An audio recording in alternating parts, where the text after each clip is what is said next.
So we continue today with Kosher Kitchen. We're on chapter 18, to the last kelim. So, and we're up to the summary after session 1 as the definition of metal utensils, right? And we said metal utensils, but only metal utensils that come into direct contact with food. Okay, so let's see. We go into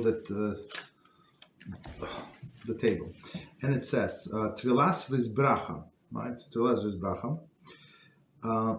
Copper utensils, right? Copper utensils. Grater.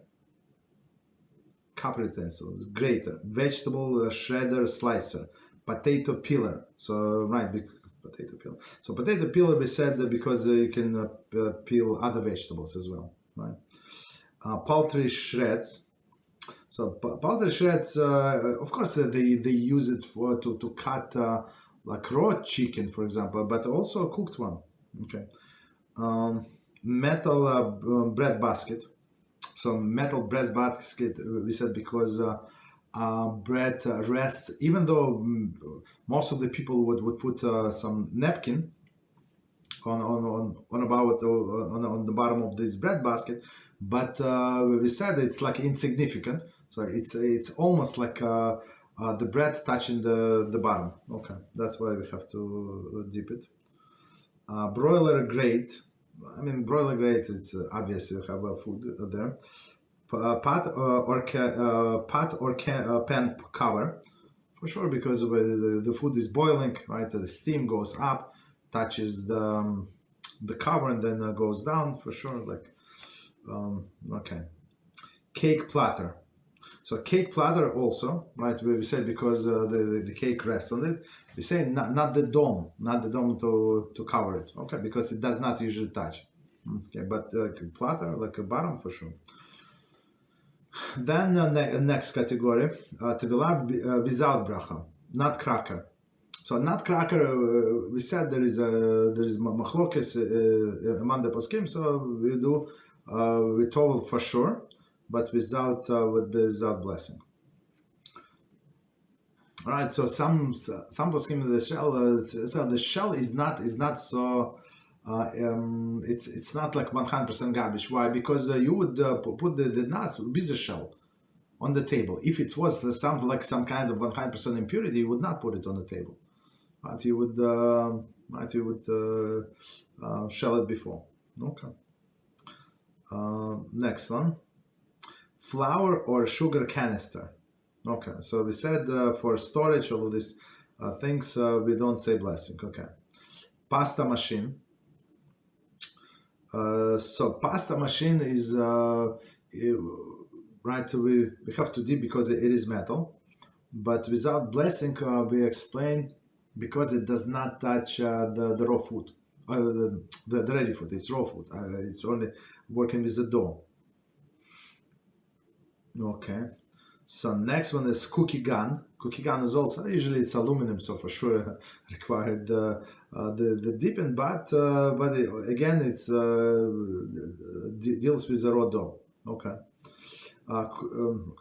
Coffee mill, also raw coffee. Right? So meaning it's not food, right? It's right. Metal tenderizer, right? So tenderizer. Also not like it is metal. I'm not sure he said metal. Is it plastic one?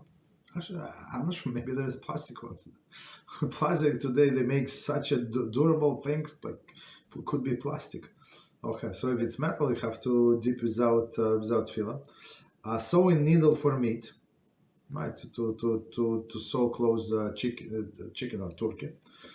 Meat grinder, right? So meat grinder is also usually used with raw meat. I mean, sometimes when you do meatballs, you add some bread as well. But majority is for sure, like it's a minority. Majority is going to be meat.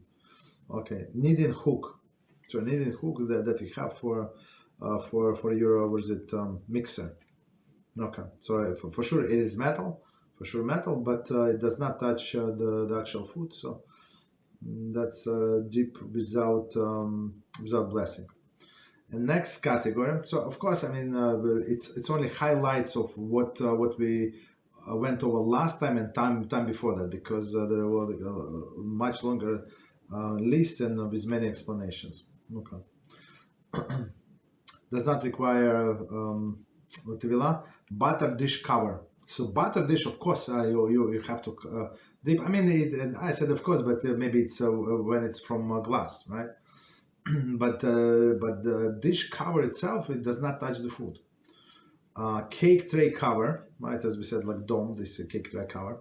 Can opener, right? Even though sometimes you have some, if it's like fish in oil or something, or in water, tuna in oil. So of course, like something is going to come on this wheel, but it's not considered to be touching. Okay. So it's like more soiling. So meaning you just wipe it and that's it. Corkscrew, also, right? It is metal for sure, but it does not touch wine. Okay. Disposable aluminum pans. So as we explained last time, not according to all of the paskim. He's very categorical, but that's not what we learn in our other classes, right? So meaning it's better to go to adhere to the most stringent opinion, whether to tovel them if you're planning to use them more than one time, right? Because if it's disposable, so the logic is like this: if it's disposable, it's understandable. There's no question about it. But if you decide to use it more than once, so it becomes in a sense like a vessel, utensil. So as we said, or you can break the corner, like bend it in, bend it out, and it's going to be like you build it. Okay, oven racks. Oven racks, I guess, because we don't put raw food on that, so I usually put some kind of tray or something like some like dish on the rack. Okay, refrigerator shelves. Refrigerator shelves, as we said, it's not so simple, right? Because he explained this refrigerator shelves. Refrigerator shelves I usually do not come in contact with the food. I mean, usually you put something like inside, like inside of some container. But for example, vegetable beans, right? You put their fruits, for example. You put their apples. You put lemon is not a good example, but apples is a good example because you eat it when you eat it with the skin, right? But since it is a plastic, so you would not need to dip it, right? So nobody did. But in olden days they were made of metal. So in that case, yeah, I would need to dip it. Okay. Just 1 second. Stove grates, right? Also, that stove grates were not designed to get in touch with food. Of course, when there's something that spills over, it's understandable that it's going to be food. But for you, it's not food. You're not going to eat this food. It's like you're going to throw out, right? Tea bag canister. So tea bag canister, we've also said. Tea canister is right. Is also it's not considered to be food, right? Tea bag because the tea itself does not touch the walls, basically. Okay, so continue. But if you have this jar, like I'm not sure what kind of canister they use. We have a glass one, so we dipped it because it's multi-use, right? Okay, so continue. So with that we finish the section 1, subsection 1, subsection 2. Topic: who designates vessel as a meat utensil? Who designates a vessel as a meat utensil? Okay. The designation of a utensil as a meat utensil depends solely upon its owner. Solely upon its owner, not the manufacturer. Okay. Thus, one who purchases a steak knife to carve wood need not to immerse it on for prior use. Okay. Even one who purchases the knife initially as a steak knife, but decides to use it for carving instead, need not to do tevilah. Conversely, one who purchases a pair of shreds to cut vegetables, must immerse them before use, even though the shares were originally manufactured for cutting cardboard. Oh, okay. All right, so let's make sense. So let's try to read again and understand. So who designates what vessel as a meal vessel? I said meat, I apologize. Meal vessel. Meal vessel meaning there's something that touches the actual food. Okay, I apologize. It's always good to read twice, right? As it says in that video, 100 times if you want to know, and 101 and 2 and 3 if you want to be if you want to own it. And it says the designation of utensil as a meal utensil depends solely upon the owner. So meaning, right, you can buy whatever you want and use it as a meal vessel, okay, not the manufacturer. Thus, one who purchases steak knife to carve wood need not to immerse it prior to use. Okay, steak knife, no problem. Steak knife, they're actually very, very sharp, and you can use it for something else, right? If you like paint the handle, you can use it for that as well. You don't need to buy separately, because usually steak knives, they sell it in sets. So that's a good thing. Okay. Okay. So meaning if you bought the steak knife and one of them you decide to use it to carve wood, there is no problem. So no need to immersion. Even one who purchases a knife initially as a steak knife, but decides to use it for a carving instead, need not to do tevilah. Okay, no problem.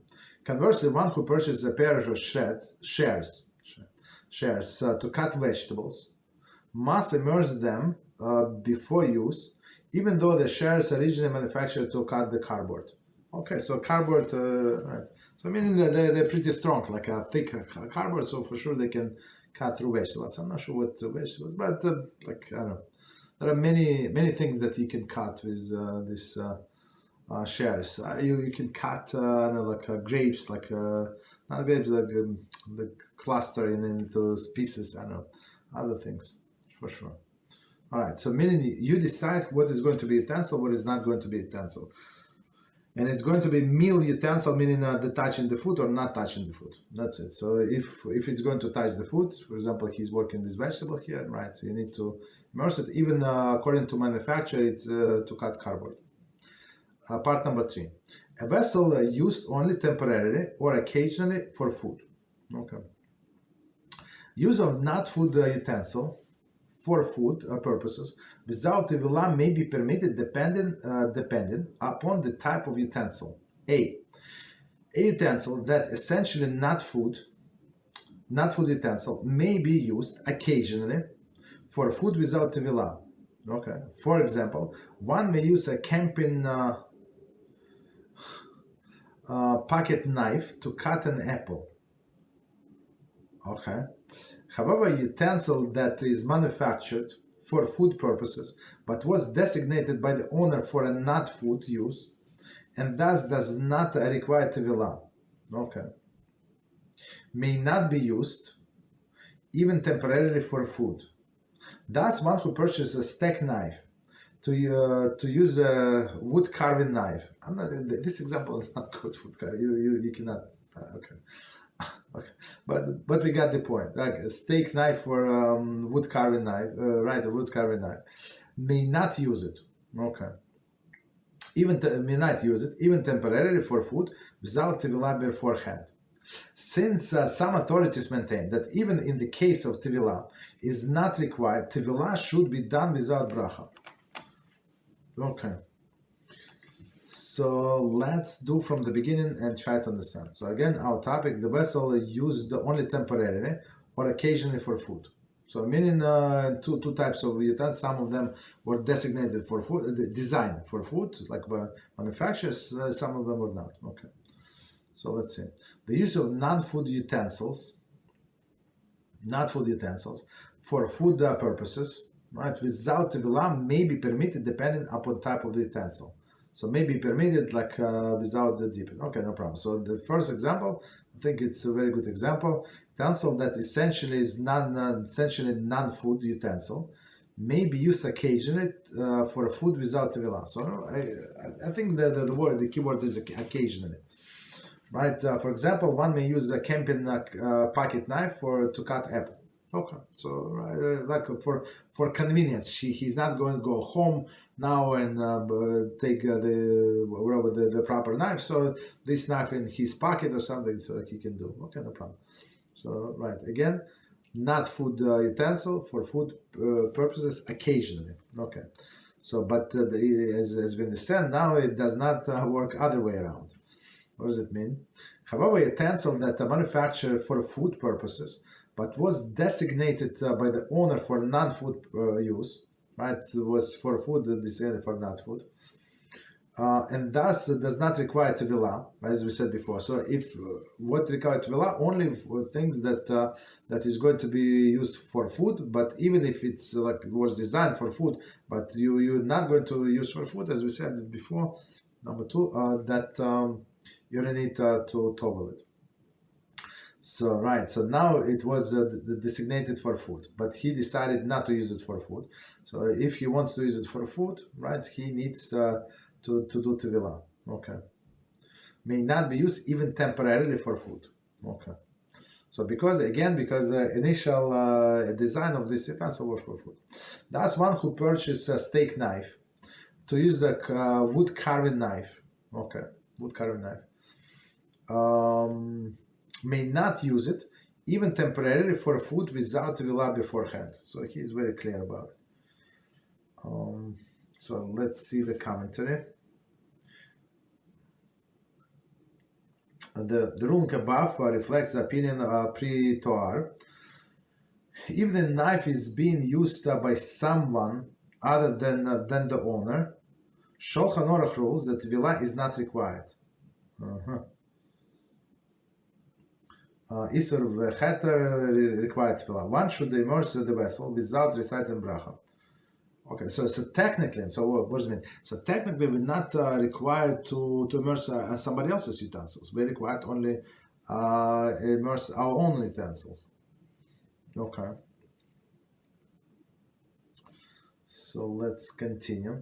Since some authority maintain that even in a case that tevilah is not required, tevilah should be done without bracha. So as we said all the time, don't put yourself in this situation.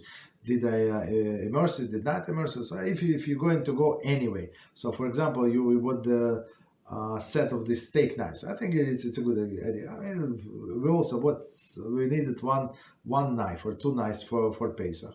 We went to store many years ago, and we said, yeah, you can buy two knives, or you can buy the whole set.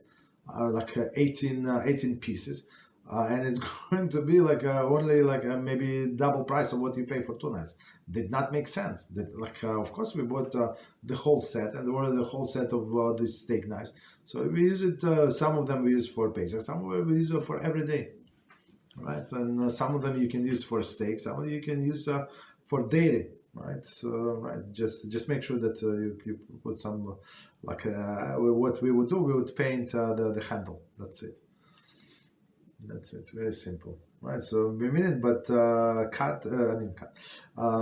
Tovel all of them. So don't think how I'm going to use. Now you're going to go to dip anyway. The way I understand, if you come in with a set, so dip all of them and then decide how to use it. Very simple. Okay. But if you did not decide whether to use it for Pesach or not, designated for Pesach, so make sure that you wash it like after Mikvah. Of course, you have to wash it. Wash it like don't put it down into the sink. Of course, never. And wash it not with a sponge, but with a paper towel. right? So paper towel and dry also on a paper towel. So if you decided, so meaning you don't touch your chometz sponge, these knives or something like utensils. Then if you, whenever you decide, you can use it for Pesach if you want, because it was dipped in the mikvah and it's clean and did not touch the sponge, and it was not on the bottom of the sink. Okay, so continue section D. From whom the vessel was acquired. Right, so we discussed this a little in the beginning of this chapter. Tevilah is required for any utensil that was previously owned at any time by a non-Jew, regardless of the form of the utensil was actually purchased. Regardless of from whom the utensil was actually purchased.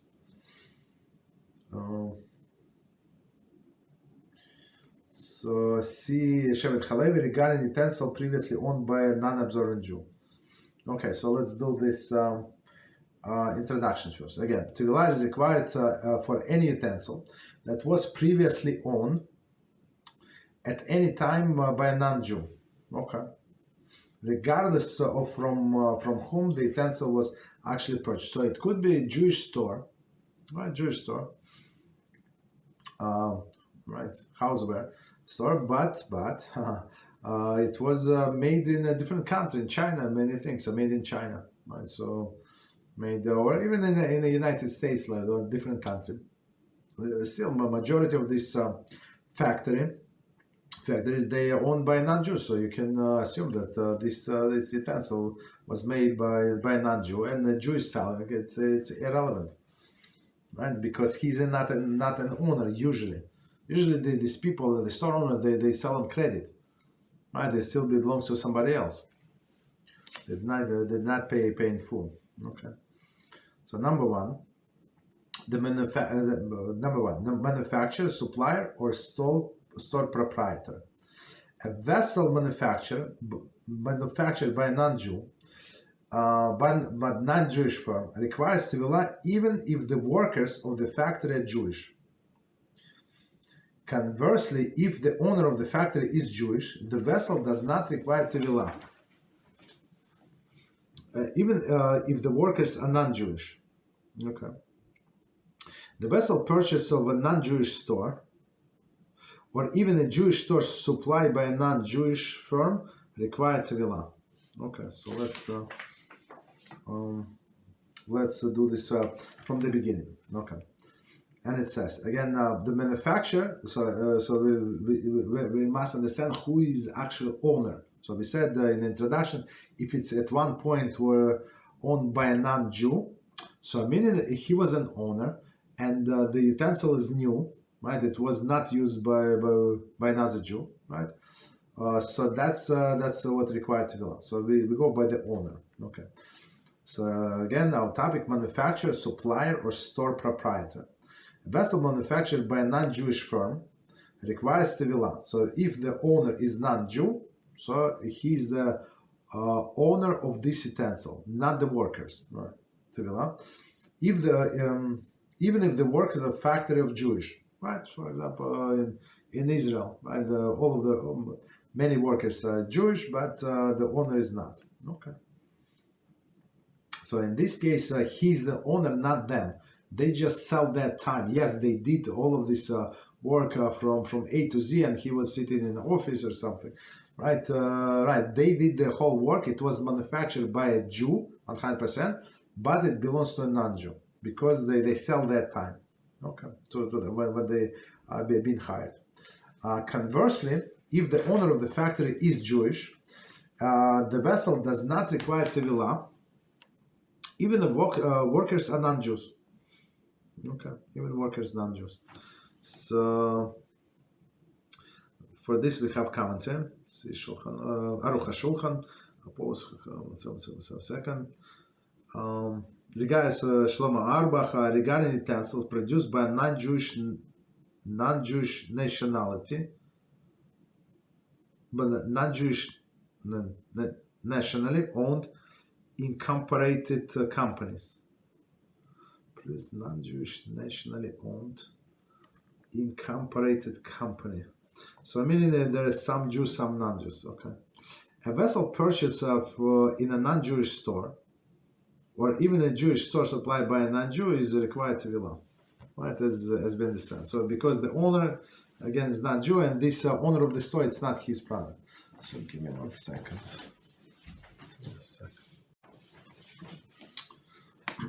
So point number 2, the partnership between Jews and non-Jews. Okay, so it's a little more difficult. Okay, so basically, unless it is bought from in Israel, made in Israel, so most likely, right, we have to dip it with a blessing. So if somebody is not sure, right, so you just dip without blessing, or without, just take something with you that requires blessing 100%, and say blessing on this as well. Okay, continue. Partnership between Jew and non-Jew. Okay. Utensils produced by a firm, owned jointly by a Jew and a non-Jew, by a firm with a Jewish and non-Jewish stockholders, right, or sold in a jointly owned store, requires Tovel when purchased by a Jew. A Jew who purchases a vessel in a partnership with a non-Jew is not required to do Tovel. So that's a very interesting topic. Okay, so before we continue, we have a separate, separate Halachah in Shulchan Aruch not to do partnerships with the non-Jews, right? Business partnership. We can buy and sell, but to go the business partnership is not good. It's not good. So why? It's only a matter of time when you're going to get into dispute, and he's going to swear with Yoshka or somebody else that he's telling you the truth. And guess what? You Mr. Jew, cause this or Jewess, you cause your this partner, right? Use the name, pronounce the name of idol, right? And it says that their names should not be pronounced. That's why we don't call this Yoshka as they do. We call it Yoshka, right, to make fun of them, right? And now, right, you now in a sense where you make them to swear, and that's the problem. So we should not do the partnership. Of course, there is some exceptional situation, but the general approach, right? And another idea is if you do a partnership with non-Jews, so you're getting close to them, you work with them the whole day. That's the problem. So if you're going to keep company with them, you're going to Chas v'Shalom become like them, which is not good. Like them meaning to get their ideas, to hear to the ideas. And now, first when you heard this idea was repulsive, now he repeated 17 times, so it's not so bad. So that's all the craziness of this world. So we try to stay away, right? So one young fellow sent me text. I don't have time to respond. So I have so many things, but he's a younger student. I'm not sure how old is he. Maybe he's bar mitzvah, maybe a little over, right? So he's asking, how can I concentrate on a prayer? Very interesting, right? How can you concentrate on the prayer? So you don't watch all of the TV. You start watching the news or music videos from rappers, or I don't know, whatever the teenagers watching. So yeah, then when you take out all of the garbage from your mind, yeah, then you would be able to concentrate on a prayer. Otherwise, how can you? Okay. So number 2, partnership between the Jews and non-Jews. Utensil produced by a firm owned jointly by Jews and non-Jews, right? By a firm with Jewish, non-Jewish stockholders. So this is exactly the same. Maybe even when a Jew and non-Jew, that does not mean it's 50-50, right? It could be 20-80, right? Same with the stockholders, right? So meaning, so the Jew has a part in every utensil that they sell. Right, so meaning a smaller part, bigger part, it's relevant, but he's an owner, right? But so is this non-Jew, right? So again, the ratio is irrelevant. Okay, so again, it's a partnership of Jew and non-Jew, or a stockholders, the Jewish and non-Jewish, or sold in a jointly owned store, right? Required Tevilah, right? Required Tevilah when purchased by a Jew. Okay, so which is very straightforward. Okay, continue. If Jew, when it says requires Tevilah, we say it does not say here, but what we mean with a blessing. A Jew who purchases vessel in a partnership with a non-Jew is not required to do Tevilah. Commentary, Rima 120:11. However, if the Jew subsequently purchase the non-Jewish share, Tevilah is required. Shach, chapter 26. Right. So meaning if later on a non-Jew said, okay, please purchase my share. I'm out of the business. I want to retire. So then we have to pay him. Right. Then it becomes 100% ours, and we have to total it. I'm not sure about Kosher, and that's a different story. Okay, but Tovel, Tovel for sure. Continue. Point number 3. Utensils temporarily acquired by a non-Jew. I mean, we're speaking about in the laws of patience. Some people try to be too smart. And this year I got, I'm not trying to insult anybody, I got maybe 5 or 6 exactly the same questions. If they are what should they do with the dirt? I'm not sure who they listen to. Can they sell the plates to a non-Jew? So chometz and plates, right? So I know exactly where it's coming from. So they say the dirt in a plate should be sold to non-Jew. So first of all, it's very insulting. Go and go to that non-Jew. If you sell him vodka, whiskey, spaghetti, or your bread, your cookies, it's understandable. It's he would eat it. But Mr. Non-Jew, I also want to add it. I also want you to buy from this dirt from clean plates. Yeah, there is maybe in some on the back there is some dirt. Right, most likely he's not going to buy it. But there are some people. I know where they're coming from. That's not what we do. It's absolutely irrelevant. This dirt it's not considered a chometz. Okay. Right, and then there is a problem that you have to tovel them everything. Right, that's what we tell them. You want to sell it, you sell it, but you have to remember. So again, utensil temporarily acquired by a non-Jew. Utensils of a Jew, even if they are previously immersed, that were acquired by a non-Jew, may require Tevilah when returned to original owner. Right? So for example, if one sells the chometz, here we go, to a non-Jew before Pesach, should not include chometz utensils in the sale. Right. One includes only the chometz that may adhere to any utensil, but never utensil themselves. One who includes the utensil themselves in a sale must immerse them without bracha after Pesach. So let's try to understand. So this, I mean, we're familiar with this opinion, but again, we have to be practical also. So if you say non-Jew, Mr. Non-Jew, I clean everything, all of the pots, everything clear, but it possible these crevices in my cooking pot, there is possible some chometz from last year. So would you buy it from me? I'm not going to charge you a lot, only a few dollars. Okay, so most likely they're not he's going to get very offended and he's going to walk away from the wholesale.